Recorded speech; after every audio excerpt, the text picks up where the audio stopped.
यो WhatsApp everyone, कैसे हैं आप सभी लोग। बहुत बहुत स्वागत है आप सबका आज के इस अमेजिंग से सेशन में। हम लोग कर रहे हैं 90 day study strategy for CA foundation exams, जो कि आपके मई 25 में होने वाले हैं। और स्टार्ट करने से पहले मैं आपको बता दूं, ये है आपकी अपनी बाहुबली टीम। और अगर आप सीए कोर्स के लिए प्रिपेयर कर रहे हो, ऑफ कोर्स कर रहे हो, तभी ये वाली वीडियो देख रहे हो। तो यहां पर इंडिया की पहली वर्चुअल लाइब्रेरी आपके सामने। इन क्यूआर कोड्स को जब आप लोग स्कैन करोगे तो you can access CA foundation की भी वर्चुअल लाइब्रेरी, सीए इंटरमीडिएट की भी वर्चुअल लाइब्रेरी।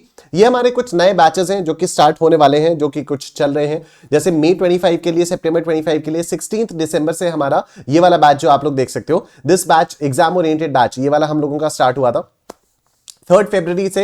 आप देख सकते हो सीए फाइनल का गौरव जैन सर का बैच स्टार्ट होने वाला है। सीए फाउंडेशन का एग्जाम जिन लोगों ने दिया है 3 फरवरी से, उन लोगों के लिए एक वार्म अप बैच स्टार्ट होने वाला है। और 15 नवंबर 2024 से हमारे बैचेस स्टार्ट हो चुके हैं सीए इंटरमीडिएट के लिए, जो कि मई 25 और सितंबर 25 के लिए होने वाले। तो ये आप लोग यहां पर देख सकते हो। एकाग्रता के सब्सक्रिप्शंस की क्या क्या प्राइसिंग है, उसको आप लोग यहां पर एक कंबाइंड तरीके से देख सकते हो क्या क्या है, जिससे आपको सारे बेनिफिट्स पता चल जाए, प्राइसिंग पता चल जाए। और अभी फिलहाल आप लोगों के पास चल रहा है 31% ऑफ का ऑप्शन, जो कि 27 जनवरी तक आप लोगों के लिए एप्लीकेबल रहेगा।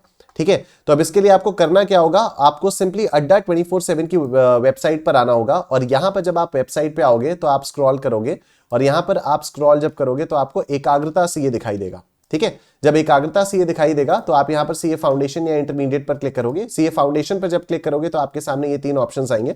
आप कोई भी ऑप्शन अगर चूज करते हो तो यहां पर आपको IND 30 कूपन कोड अप्लाइड होगा, जिससे 30% ऑफ है। ठीक है, लेकिन आपको ये 31% मिलेगा। कैसे? आप बाय नाउ पर क्लिक करोगे। बाय नाउ पर क्लिक करने के बाद आप ये वाला कोड रिमूव कर दोगे, और उसके बाद यहां पर आप कोड टाइप करोगे एकाग्रता।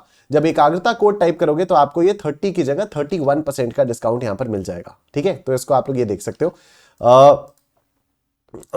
Alright, तो this you can see, and now let's get started with 90 day study strategy. ठीक है, तो अब देखो 90 डेज आपके पास बचे हुए, थोड़ा सा उससे ज्यादा ही बचे हुए। तो अभी आपके पास बहुत आराम से टाइम है कि even if you start from scratch, तो आप बहुत आराम से अपना मई 25 वाला एग्जाम क्लियर कर सकते हो। मजाक नहीं कर रहा, झूठ नहीं बोल रहा, सीरियसली। अगर अभी से भी आपने डिलिजेंटली स्टार्ट किया ना, और पूरी शिद्दत के साथ स्टार्ट किया, तो आप 90 दिनों में बहुत आराम से अपना पूरा का पूरा प्रिपरेशन कर सकते हो। और आपको बहुत अच्छे मार्क्स आप स्कोर कर पाओगे मई 25 के एग्जाम में। लेकिन पूरी डिलिजेंस के साथ आप लोगों को अपनी मेहनत करनी पड़ेगी। ठीक है, क्या टारगेट्स आपके होने? एक तो सिलेबस आपको कंप्लीट करना है, कंप्लीट ICAI का स्टडी मटेरियल करना है, पास एग्जामिनेशन क्वेश्चंस करने हैं जो कि आपको स्कैनर से मिल जाएंगे। Those are very very important. ठीक है, एक्सट्रीमली इंपॉर्टेंट। ICAI के मॉक टेस्ट पेपर्स आपको करने हैं, और आपको सेम मटेरियल का मल्टीपल टाइम्स रिवीजन करना है। कई सारे लोग इस चीज को समझते नहीं है कि हमें सेम मटेरियल का बार बार रिवीजन करना होता है। ठीक है, ICAI का study material, scanner, mock test papers, यही सेम चीजें आपको बार बार रिवाइज करनी है। You have to revise the same things multiple number of times.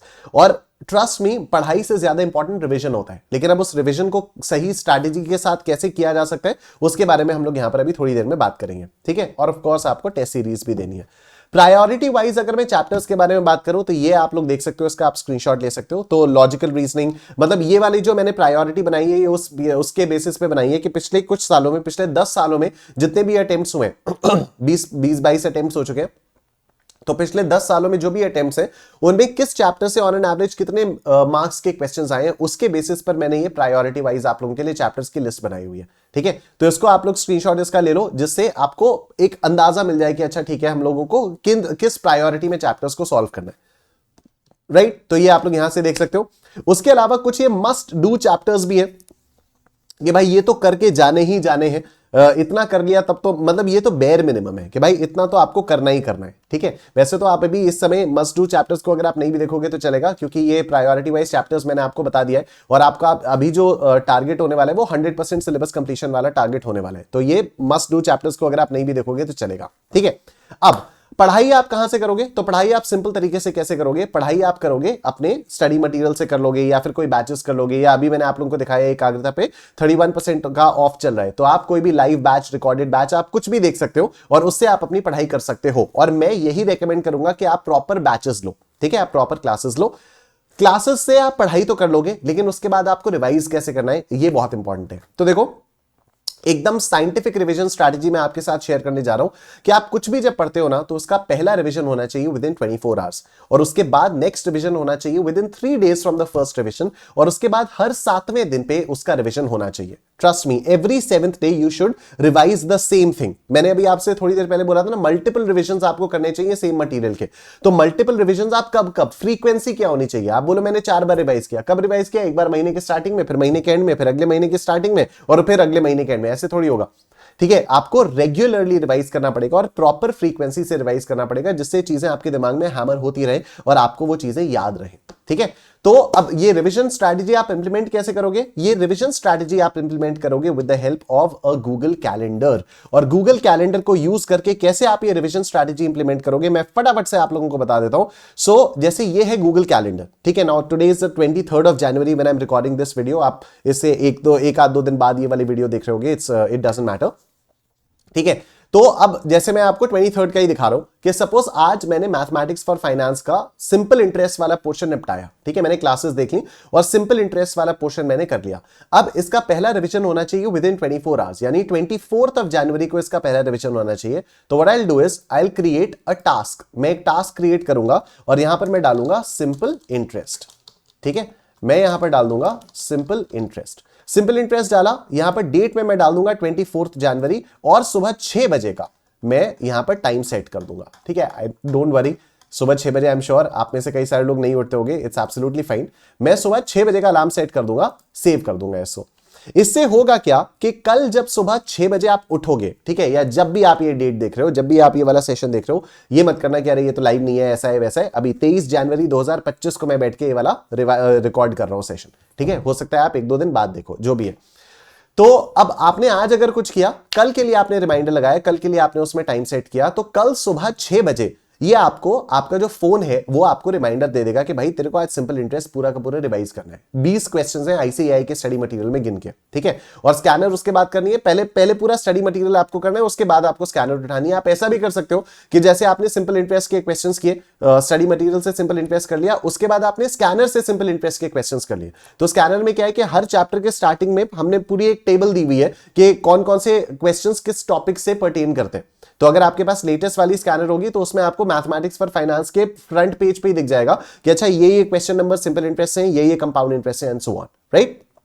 But मैं ये रिकमेंड करूंगा कि पहले पूरा स्टडी मटेरियल कर लो और उसके बाद स्कैनर कर लो, लेकिन करना जरूरी है, ठीक है? ये मत सोचना अरे बस स्टडी मटेरियल करने बहुत है, स्कैनर करने की जरूरत नहीं है। बहुत जरूरी है क्योंकि वो पास एग्जामिनेशन क्वेश्चंस का कंपाइलेशन है, and it's very very common sensical कि यार अगर आप किसी भी एग्जाम के लिए तैयारी कर रहे हो तो उसके पास एग्जामिनेशन क्वेश्चंस की तो आपको प्रैक्टिस करनी ही चाहिए, ठीक है? तभी आपको एक आइडिया लगेगा। कई सारे स्टूडेंट्स करते हैं इधर उधर की किताबें देख लेते हैं, इधर उधर से टेलीग्राम ग्रुप ज्वाइन कर लेते हैं, कुछ कुछ अजीब अजीब से क्वेश्चंस की प्रैक्टिस करते रहते हैं, और फिर एग्जाम में सिंपल क्वेश्चंस आते हैं जो कि जिनकी प्रैक्टिस हुई भी नहीं होती है। फिर खुद पे एक डाउट करते हैं कि यार इतना सिंपल कैसे हो सकता है मैं कुछ गलत कर रहा हूं, ठीक है? तो ऐसा नहीं होता है। एग्जाम में आए हुए क्वेश्चंस की प्रैक्टिस करोगे तभी आप एग्जाम के लिए प्रिपेयर कर रहे होगे, ठीक है? तो ये प्लानर आपको बनाना होगा, गूगल कैलेंडर पे आपको ये प्लानर बनाना होगा।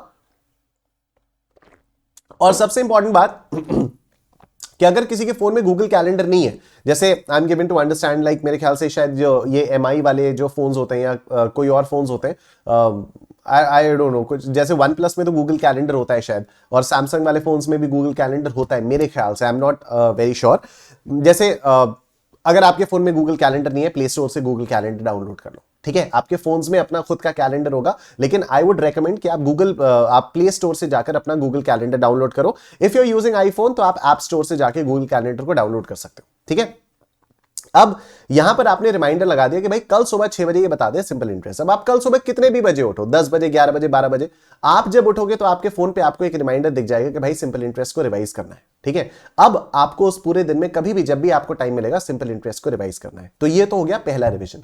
अब नेक्स्ट रिवीजन हो गया आज से 3 दिन बाद, आज से नहीं मतलब पहले रिवीजन के 3 दिन बाद। तो 24 तारीख को रिवीजन हुआ, 25, 26, 27 छोड़ देंगे, 28 तारीख को फिर से इसको रिवाइज करना है। तो यहां पर क्रिएट करूंगा, टास्क करूंगा, टाइप करूंगा सिंपल इंटरेस्ट, टाइप करूंगा सिंपल इंटरेस्ट, और यहां पर 24, 25, 26, 27 छोड़ा ना, 28 तारीख को करना है ना, 25, 26, 27 छोड़ दिया, हाँ 28 तारीख को करना है। 28 तारीख को अगेन सुबह 6 बजे का रिमाइंडर लगाऊंगा मैं, सुबह 6 बजे का मैंने रिमाइंडर लगाया, और यहां पर डजंट रिपीट पर क्लिक करूंगा और कर दूंगा वीकली ऑन ट्यूसडे, और मैं कर दूंगा इसको सेव। ठीक है, और मैं कर दूंगा इसको सेव। अब ध्यान से मेरी बात सुनना, this is extremely important, this is extremely extremely important. अब हर ट्यूसडे ये आपको रिमाइंड करा देगा सुबह 6 बजे कि आपको ये सिंपल इंटरेस्ट के इतने क्वेश्चंस रिवाइज करने हैं। ठीक है, now I know what you are thinking, अब उसका भी मैं जवाब देता हूं। आप लोगों को लग रहा होगा कि सर हम सिंपल इंटरेस्ट इतना सारा रिवाइज करते रहेंगे तो फिर हमें बाकी कुछ करने का टाइम नहीं मिलेगा। ऐसा नहीं होता है। ठीक है, देखो जब आप कोई चीज रिवाइज करते हो ना तो the time taken to study that for the first time reduces drastically. एक सिंपल सा एग्जांपल देता हूं, जब आप लोगों ने बचपन में ABCD सीखा होगा तो आपको याद है आपको पूरा 1 साल लगा था, पूरा 1 साल लगा था। मम्मी पापा अलग अलग तरीके से आपको सिखाते रहते थे, लेकिन अब आप 5 सेकंड के अंदर अंदर A से लेकर Z तक 26 रैंडम अल्फाबेट्स आराम से बोल सकते हो। The point that I'm trying to make is every time you revise a particular thing, the time taken to revise that thing reduces drastically. और बहुत कम ही लोग हैं जो इस वाली टेक्निक को फॉलो करते हैं, लेकिन जो फॉलो करते हैं वो आज तक किसी ने मुझसे ऐसा तो नहीं बोला कि सर आपकी रिवीजन स्ट्रैटेजी फॉलो की फिर भी मैं फेल हो गया। ठीक है, लोग ये जरूर बोलते हैं कि रिवीजन स्ट्रैटेजी आपकी मैं फॉलो नहीं कर पा रहा हूं। क्यों नहीं कर पा रहा हूं? Because it's difficult, because it's boring, because it works. ठीक है, क्योंकि ये बोरिंग है, बार बार सेम चीज को रिवाइज करना थोड़ा सा बोरिंग है, थोड़ा सा आपके दिमाग में एक डर बैठाता है कि यार बाकी चीजें कैसे होंगी। But once you start implementing it, आपको इसके फायदे समझ में आएंगे कि हाँ यार टाइम टेकन भी कम होता जा रहा है, कम होता जा रहा है, मेरी प्रैक्टिस भी होती जा रही है, और ऐसा कुछ नहीं है कि बाकी करने का टाइम नहीं मिल पा रहा है मुझे, बाकी सारी चीजें भी आपकी हो रही हैं। ठीक है, एक और इंपॉर्टेंट पॉइंट, सिंपल इंटरेस्ट में सपोज ये 20 क्वेश्चंस है। ठीक है, अब पहले या दूसरे रिवीजन में आप पूरे के पूरे 20 के 20 क्वेश्चंस को रिवाइज करोगे, लेकिन जब आप ये 20 क्वेश्चंस रिवाइज करोगे तो आपको इनमें से ना समझ में आ जाएगा, पहले दूसरे रिवीजन के बाद ही आपको समझ में आ जाएगा कि यार मैक्सिमम क्वेश्चंस तो एक जैसे से हैं, तो आपको वो सारे रिवाइज नहीं करने, आपको वो हर टाइप के कुछ कुछ क्वेश्चंस को मार्क कर लेना है अपने हिसाब से। ये कोई टीचर नहीं दे सकता ये। ठीक है, टीचर्स ऑफ कोर्स देने की कोशिश करेंगे, मैं भी देने की कोशिश करता हूं कि यही इंपॉर्टेंट क्वेश्चंस हैं, but understand one thing, importance जो है ना वो हर इंसान के लिए अलग अलग होती है। राइट, आपके लिए क्या इंपॉर्टेंट है? वो चीज इंपॉर्टेंट है जिसमें आप कमजोर हो, आपके लिए वो चीज इंपॉर्टेंट है जिसमें आप कमजोर हो। तो सपोज जैसे आपने सिंपल इंटरेस्ट के क्वेश्चंस देखे, सिर्फ कैलकुलेशन ऑफ सिंपल इंटरेस्ट, वैसे तो टोटल अगर 20 क्वेश्चंस है तो उसमें से 5-7 क्वेश्चंस है कैलकुलेशन ऑफ सिंपल इंटरेस्ट के, 4-5 क्वेश्चंस होंगे कैलकुलेशन ऑफ प्रिंसिपल के, 4-5 क्वेश्चंस होंगे कैलकुलेशन ऑफ टाइम के, एंड सो ऑन। तो अभी मैं फिलहाल बात करता हूं, लेट्स से हमारे पास 7 क्वेश्चंस हैं कैलकुलेशन ऑफ सिंपल इंटरेस्ट के। अब उन 7 में से हो सकता है 1 या 2 क्वेश्चन कोई ऐसा है जिसका एडजस्टमेंट आपको थोड़ा सा क्लिक ना करे, और आपको उन 7 में से सिर्फ उन्हीं 2 क्वेश्चंस को इंपॉर्टेंट मार्क करके रखना है। इससे होगा क्या, आपके पास एक लिस्ट क्रिएट होती जाएगी of all the important questions, और फिर एग्जाम से एक दिन पहले आपको सिर्फ वही वाली लिस्ट वाले क्वेश्चंस को रिवाइज करना है। Every subsequent revision you have to focus only on those questions. Okay, एक और पॉइंट, यहां पर जब आप बार बार रिवाइज करोगे ना तो आपको क्वेश्चन देखते ही इसका आंसर समझ में आ जाएगा, ABCD, आपको आंसर याद हो जाएगा, वो नहीं करना है। जब आप क्वेश्चन देखोगे आपको उसका प्रोसेस अपने माइंड में रिवाइज करना है। ठीक है, उसका प्रोसेस। सपोज आपने कोई देखा सिंपल इंटरेस्ट का कोई क्वेश्चन है कि इसमें रेट निकालने के लिए बोला गया है, तो आपके दिमाग में फॉर्मूला आना चाहिए, okay, I = A - P / PT। ठीक है, उसके बाद आप वैल्यूज देखो, आप कैलकुलेटर पे करके देखो, you don't have to write it down every time, लेकिन आपके दिमाग में ना वो चीजें आनी चाहिए कि अच्छा टाइम क्या है, टाइम 1 महीने का है, how much time will it take to earn a monthly, नहीं, how much principal is required to earn a monthly interest. अच्छा मंथ क्या है, टाइम क्या है, यहां पर टाइम 1/12 है, तो आपके दिमाग में आया अच्छा प्रिंसिपल निकालना है, A/1 + IT आया। अब यहां पर A/1 + IT आपके दिमाग में फॉर्मूला आ गया, अब आपको टाइम की वैल्यूज यहां पर पुट करनी है, I की वैल्यू पुट करनी है, और A की वैल्यू, अमाउंट की वैल्यू पुट करनी है, और फिर आपके पास प्रिंसिपल की वैल्यू आएगी। You have to put it in the calculator, you don't have to write it down every time, but you have to put it in the calculator, you have to solve it. तो आपको process revise हो जाएगा। So when you keep on revising the process ना, it becomes very very smooth जब भी आप कोई नया क्वेश्चन भी देखते हो तो। ठीक है, इसी तरह से जब आप स्टडी मटेरियल करोगे तो स्टडी मटेरियल का प्लानर बनाना है, रिवीजन प्लानर बनाना है, मॉक टेस्ट पेपर्स करोगे, वहां से कुछ क्वेश्चंस आपको थोड़े से डिफिकल्ट लगेंगे, उन क्वेश्चंस का आपको रिवीजन प्लानर बनाना होगा। जब भी आप स्कैनर करोगे तो स्कैनर का प्लानर बनाना होगा। ट्रस्ट मी, पढ़ाई से ज्यादा इंपॉर्टेंट रिवीजन है, और लोग रिवीजन की ही इंपॉर्टेंस को नहीं समझते। ठीक है, तो ये जो 90 डेज स्टडी स्ट्रैटेजी है ना, इसमें आपको फोकस करना है पढ़ाई पे भी और उसके साथ साथ रिवीजन पर भी। अब अगर आपके कोई और भी क्वेश्चंस हैं तो आप प्लीज यहां पर कमेंट सेक्शन में कमेंट करके मुझे जरूर भेजना, और मैं उनका पर्सनली रिप्लाई जरूर कर दूंगा। ठीक है, wish you guys all the very best. Please do follow this revision planner and trust me, it will be worth it. Thank you, take care, all the best.